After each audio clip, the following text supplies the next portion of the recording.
ବୁଝିଲ କୁ ନାଇଁ ଆଜି ଆଉ ଜମା ଭଲ ଲାଗୁନି ମ ଖାଇବାକୁ ଇଚ୍ଛା ହଉନି ଘରକୁ ବି ଆଜି ଯିବିନି ଆଜି ଜମା ଦିନ ଭଲ ଲାଗୁନି ମନଟା କଣ ହେଇଛି କହୁନୁ? ଆରେ କଣ ହେଇଛି କହୁନୁ ଆମେ 2 ଜଣ ଅଛୁ କଥାଟା କଣ ଆମେ ସମାଧାନ କରିପାରୁନୁ କଣ ହେଇଛି କହ।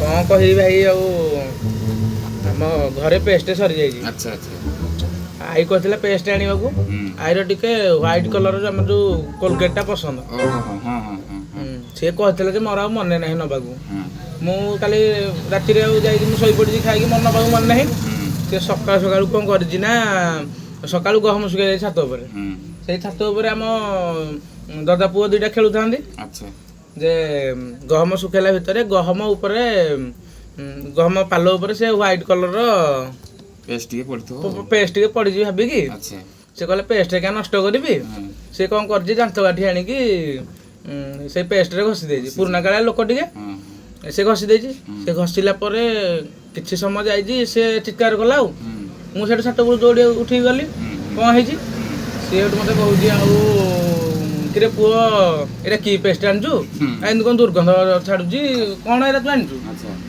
ସେଇ ଟାଇମ୍ରେ ଥିଲା ଆମ ଦଦା ପୁଣି କହୁଛି ଆଈ ତୁ ଯୋଉ ଏରା ଘଷୁଛୁ ଏରା ପେଷ୍ଟ ନୁହଁ ହୁଁ ବା ବଗ ହଗି ଦେଇଛି। ଓହୋ